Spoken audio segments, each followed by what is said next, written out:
కోసం ఇతనికి 1.5 lakh ఖర్చు అవుతుందంట. ఇతను స్పాన్సర్స్ కోసం ఎదురు చూస్తున్నారు. హలో గైస్, అందరు కూడా ఈ వీడియో తప్పకుండా ఆఖరి వరకు చూడండి. చాలా ఇంపార్టెంట్ థింగ్ గురించి డిస్కస్ చేద్దాం.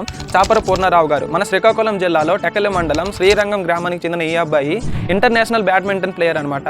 తన 2 కాళ్ళు కూడా సహకరించకపోయినా సరే తన ఇంటర్నేషనల్ బ్యాడ్మింటన్ ప్లేయర్ వరకు ఎదిగారు. ఈయన మాటల్లోనే వినండి. పూర్ణారావు, నా శ్రీకాకుళం జిల్లా టెక్కలి మండలం శ్రీరంగం విలేజ్. నేను ఇండియన్ పారా బ్యాడ్మింటన్ ప్లేయర్ని. నేను ఇప్పటివరకు ఇండోనేషియా, నెక్స్ట్ థాయిలాండ్, సో యుగాండాలో ఆడాను. ఇప్పటివరకు నాకు 7 మెడల్స్ వచ్చాయి. నేను ఫర్దర్గా ఇంకా ముందుకు వెళ్ళడానికి కోసం స్పోర్ట్స్ స్పాన్సర్షిప్ కోసం ట్రై చేస్తున్నాను. సో ఎవరైనా స్పోర్ట్స్ పరంగా నాకు సపోర్ట్ చేస్తే ఇంకా నేను వరల్డ్ ఛాంపియన్షిప్, ఏషియన్ గేమ్స్, పారా ఒలింపిక్స్ సెలెక్ట్ అవ్వడానికి చాలా ట్రై చేస్తాను.